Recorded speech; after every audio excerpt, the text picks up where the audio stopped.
So on April 11th, 2023, at approximately 9:30 p.m., the Surrey RCMP responded to a report of a stabbing in the area of the 9900 block of King George Boulevard in Surrey. Surrey RCMP officers responded along with BC Emergency Health Services, and emergency first aid was provided to the victim.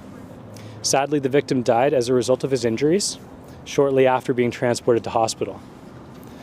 IHIT has taken conduct of the investigation and is working closely in partnership with the Surrey RCMP Detachment, the BC Coroner Service, and the Integrated Forensic Identification Section. At this time, investigators believe this to be an isolated incident with no connection to the Lower Mainland gang conflict. The victim has been identified as a 17-year-old boy from Surrey. We're still in the early stages of our investigation. Investigators are asking any witnesses who have yet to speak to police to please contact IHIT immediately.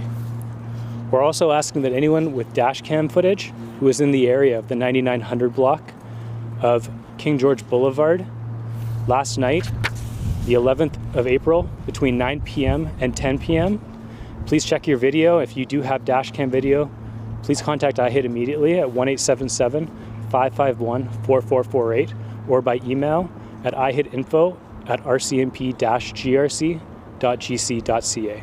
The two separate stabbing incidents over the course of the past 2 weeks on Surrey public transit have been very disturbing and have now resulted in the tragic loss of a 17-year-old. While the incidents are not related and the circumstances surrounding the events differ greatly, we recognize these violent acts can generate fear in our community. In terms of public safety on public transit and around major transit hubs, Surrey RCMP works closely with the Metro Vancouver Transit Police.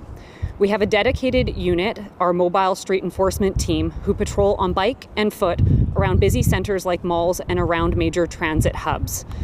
We will be upping our patrols through a joint project alongside with Transit Police, given the recent violent incidents. While overall crime is down so far this year in Surrey by 14%, we do closely monitor the crime trends by location and strategically deploy our resources in identified areas.